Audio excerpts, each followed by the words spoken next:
Believe it or not, this is my 10th year at Harvard.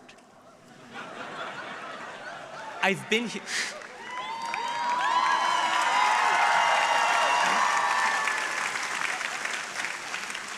I've been here so long, my parents don't even brag anymore.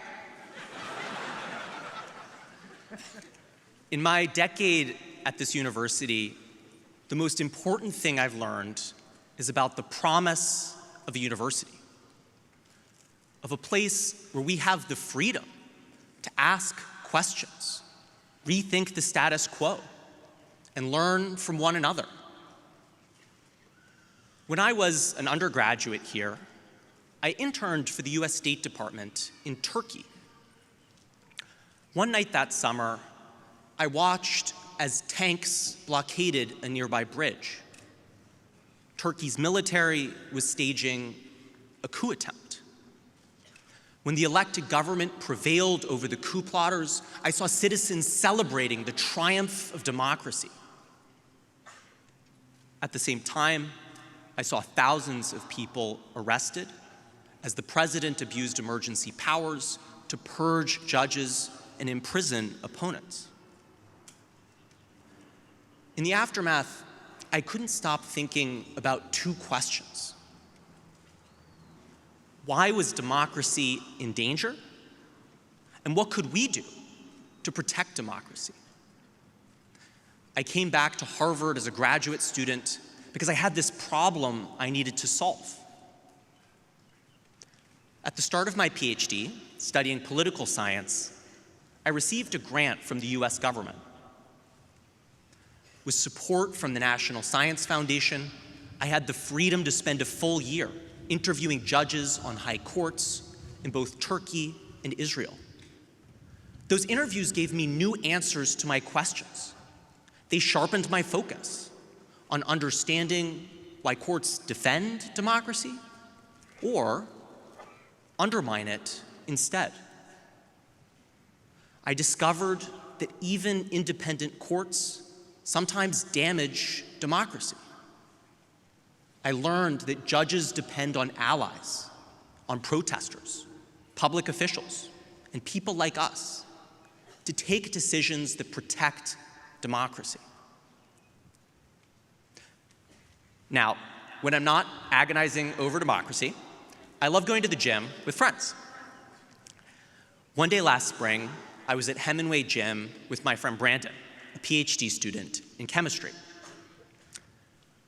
On that day, I saw a look of pain on my friend's face, so I asked how he was. My friend had lost his grant. As the government pulled back funding, his chemistry lab, which studies the basic science used to make medicines and clean energy, was facing deep cuts. I went home from the gym feeling upset for my friend, only to find out that my grant also had been cut.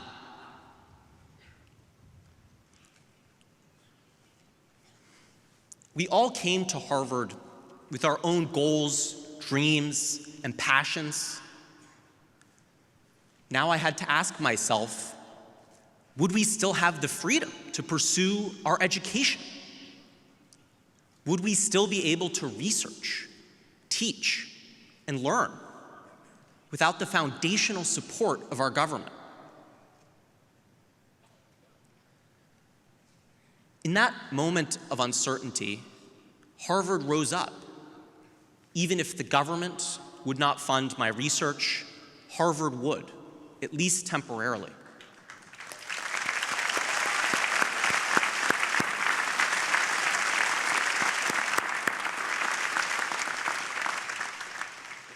Harvard defended our rights in court. Last fall, a judge in Boston ruled that the government's efforts to take away research funding violated our rights to free speech and due process.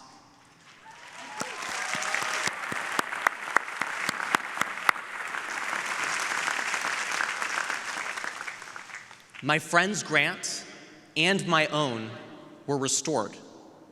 And today, my friend Brandon and I will graduate with our PhDs.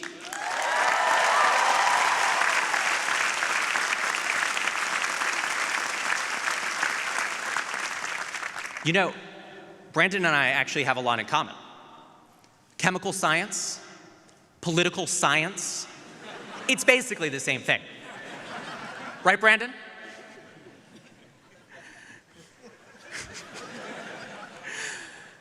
As we all celebrate this milestone, I am grateful to my friends, my teachers, and my family for supporting me through every challenge and triumph. I am grateful to Harvard and to a judge in Boston for protecting our research and our rights. I'm grateful to so many of you here for believing in the promise of education. Today, that belief in higher education is under fire, and universities are facing questions. In my time at Harvard, I have felt conflicting emotions, and I have wondered, are universities truly for all of us? Are universities protecting our rights to speak, learn, and protest? Or are universities teaching students to be silent? At Harvard, I've also been a student worker and a member of our union, and I've wondered,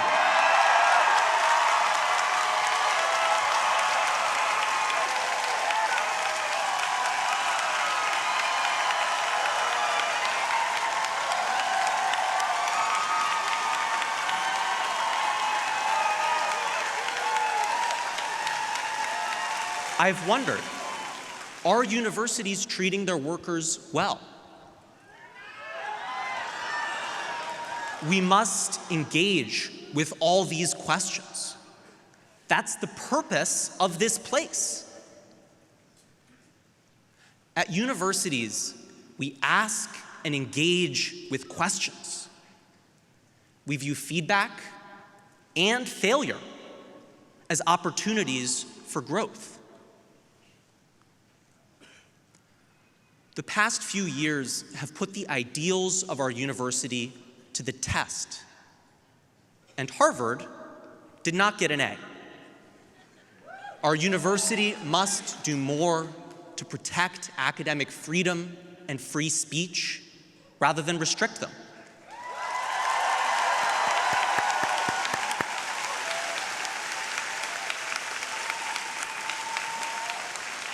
Our university must improve its efforts to support students from different backgrounds rather than pull back.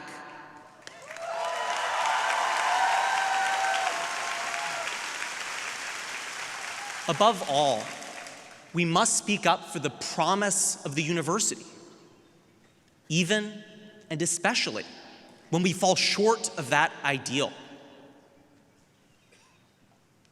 Look around you. In this yard, at the people gathered from around the country and around the world, don't we all feel in awe of the ideal of the university? Before I go, I want to connect the dots between my experience at this university and my work on democracy. The vitality of our universities and the health of our democracy are not disconnected. They are deeply intertwined. Both our universities and our democracy depend on our freedom of speech. In my time at Harvard, too many of my friends have felt afraid. Many of my friends are international students. They feared that taking a leadership position or attending a protest would put them at risk. Many of my classmates are young scientists. They felt scared that if they signed a petition, they could be rejected for government grants.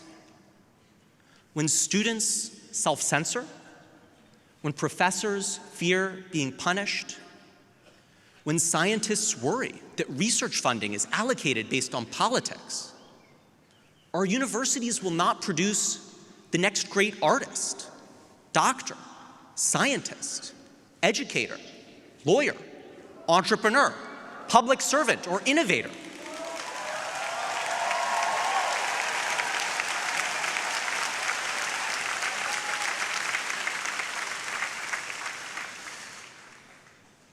When students, teachers, and university leaders are afraid to speak, we lose the freedoms at the heart of our democracy.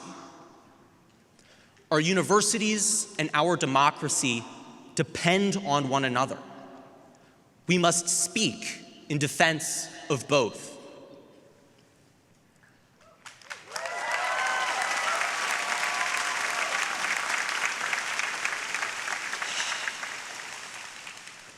Graduates, may we never stop asking questions, rethinking the status quo, and learning from one another. May we live up to the promise of our education. Thank you.